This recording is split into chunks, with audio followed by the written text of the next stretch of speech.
algunos avisos.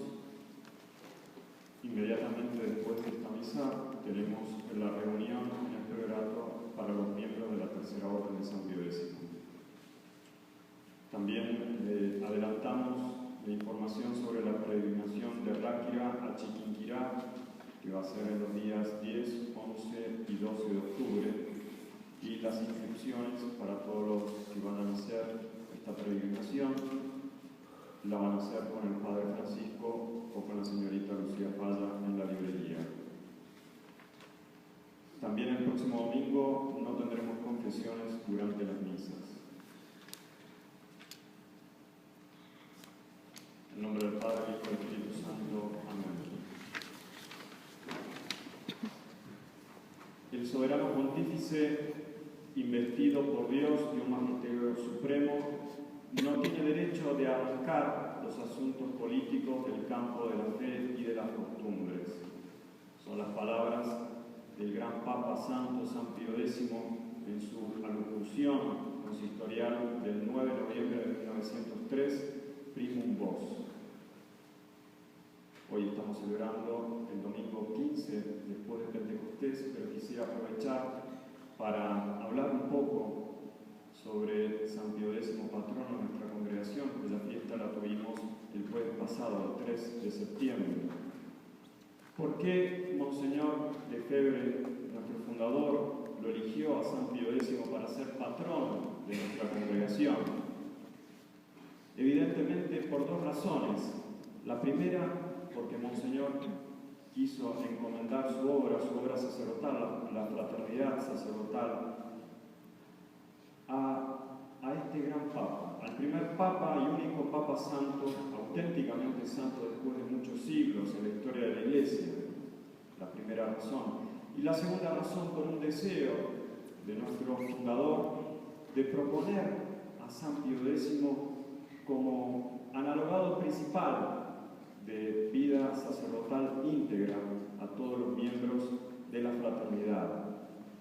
Y esa vida integral de José Sarto, futuro San Pío X, por eso mismo es un modelo a imitar por todos nosotros, los sacerdotes tradicionalistas, que estamos llamados en cierto modo a reproducir esta vida santa, esta obra santa, y también los combates por la fe y por la salvación de las almas que emprendió y que hicieron santo a nuestro patrono, San Pío X. Es mucho lo que podemos resaltar de su vida y de sus virtudes antes y durante su pontificado. Lo tenemos en los libros. Yo simplemente quisiera hablar de algo muy concreto en esta ocasión, de un punto que resume, sintetiza toda esta vida integral, esta vida sacerdotal íntegra de San Pío X, que puede ayudarnos a los miembros de la fraternidad a ser mejores sacerdotes. Y este aspecto, pienso yo, de San Pío X es la acción política del cuerpo místico, que no solamente es la Iglesia, sino también la sociedad. Ese fue el lema de San Pío X durante toda su vida y especialmente sobre el tiempo, ¿no es cierto?, de su pontificado. Restaurar la ciudad católica. No solamente restaurar la Iglesia católica como lo hizo, ¿no es cierto?, hacer un clero santo, un clero católico, imbuido de la fe católica, de la auténtica fe católica, sino también restaurar la ciudad católica, los estados católicos, las patrias católicas, las leyes católicas. ¿Y para qué? Para proteger a las almas de los errores contra la fe y las costumbres.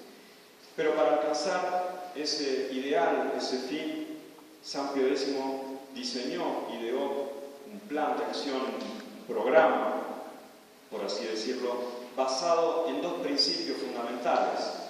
El primer principio de este programa de restauración católica fue el rechazar el laicismo, rechazar, ¿no es cierto?, esa concepción falsa de la separación de la Iglesia y el Estado. Rechazar entonces, en primer lugar, el primer principio, rechazar ese ideal liberal del laicismo. Y siguió en eso, ¿no es cierto?, el ejemplo de sus predecesores, especialmente Pío IX y León XIII. Es más, cuando era obispo de Mantua, San Pío X decía lo siguiente en una carta pastoral: Dios es apartado de la política por las teorías de la separación de la Iglesia del Estado, de la ciencia, es apartado Dios de la ciencia por la duda erigida en sistema, de las leyes marcadas por la moral de la carne y de la sangre, de las escuelas por la abolición del cristianismo, de las familias que se quisieran ver desacralizadas en sus raíces y privadas de la gracia de los sacramentos. Ya cuando entonces era obispo de Mantua, San Pío X, ya entonces estaba rechazando este primer error liberal de la separación de la Iglesia del Estado. Y el segundo principio de su programa de restauración católica fue el rechazar otro gran error, no solamente el laicismo, sino rechazar el mito de la bondad natural del hombre, ese mito que especialmente fue propagado por los falsos filósofos de la Ilustración en Francia, y nos referimos especialmente a Rousseau. El hombre es el buen salvaje, decía Rousseau, es bueno por naturaleza, no tiene pecado original y es corrompido por la sociedad.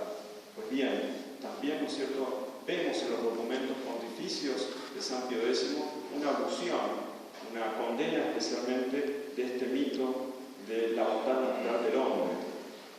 Y por eso San Pío X vemos que redactó estas grandes encíclicas en las cuales condenó estos errores que tienen como base esta negación del pecado original.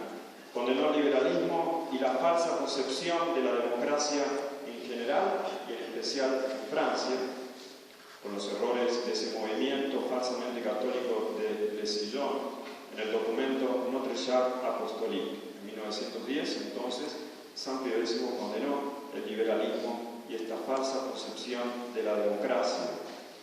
Y condenó, como ya dijimos también, la separación de la Iglesia del Estado con otra encíclica, la Verlaine Ternos, en 1906, condena del liberalismo, y sobre todo, finalmente condenó la gran herejía del modernismo, la funesta herejía del modernismo, que es aquella que se basa especialmente, como decíamos, en este mito de la bondad natural del hombre. Y la condenó en 3 documentos. Primero en el decreto Lamentabili, después en un motu proprio, Sacrorum Antistitum, y especialmente en la encíclica Pacem.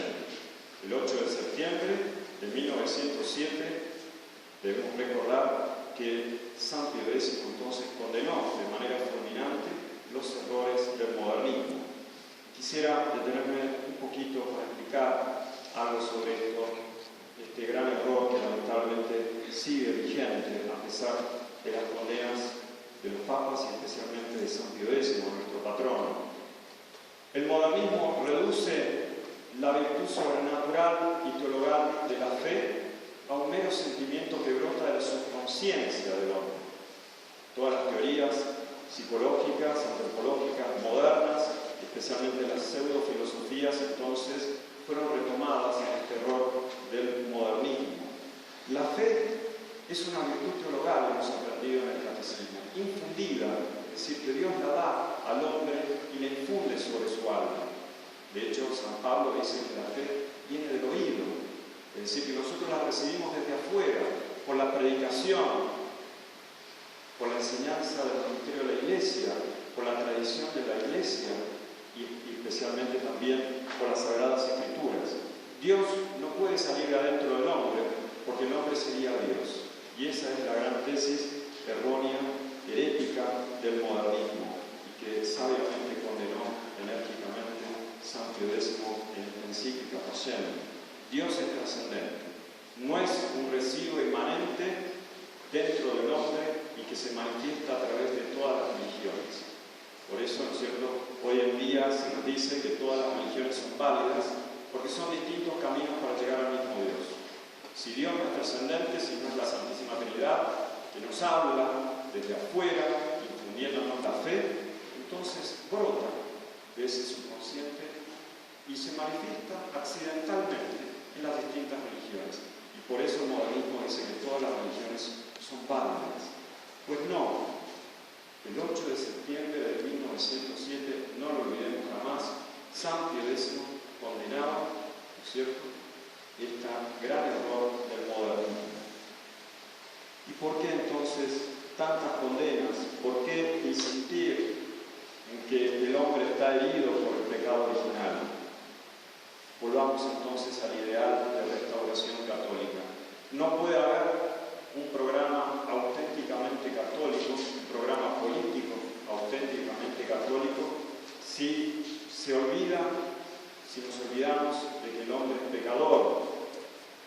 No se puede restaurar verdaderamente la sociedad si no reconocemos que el hombre está herido por el pecado original. Lamentablemente, hoy en día, más allá, ¿no es cierto?, de las políticas que son contrarias a la doctrina de la Iglesia, hay algunos programas políticos que se olvidan de esto, que pretenden ser buenos, opuestos a los errores de la izquierda, por así decirlo, pero se olvidan, ¿no es cierto?, de que el hombre está herido por el pecado original. No puede haber una verdadera restauración de la ciudad católica, como se lo planteó San Pío X, si nos olvidamos y no queremos reconocer de que el hombre está herido por el pecado original. Entonces, nosotros, los sacerdotes y los miembros de la Fraternidad San Pío X, podemos, más debemos reproducir esta acción política auténticamente católica a ejemplo de San Pío X. Obviamente, gracias a Dios, aquí en Colombia corremos con ventaja, lo sabemos, no es necesario especificar más acerca de esto, pero no nos podemos quedar, ¿no es cierto?, en la inacción. Sigamos entonces de manera modesta siguiendo este ejemplo de San Pío X. Nosotros los sacerdotes tenemos que seguir perseverando en estas pequeñas acciones políticas auténticamente católicas. El grupo de jóvenes, el grupo de familias, la formación intelectual, todo eso es acción política auténticamente católica. El solo hecho de llevar la sotana en medio de este mundo cristianizado, profanado, un cierto laico, ya es, ¿no es cierto?, una manifestación católica, una manifestación política auténticamente católica. Entonces le vamos a pedir a nuestro patrón, San Pío X, en esta comunión, de que todos los miembros de nuestra congregación sean fieles a este ideal que nos propone Monseñor Lefebvre, en este ideal, ¿no es cierto?, que vivió nuestro patrón San Pío X. Que así sea, en nombre del Padre, y del Hijo,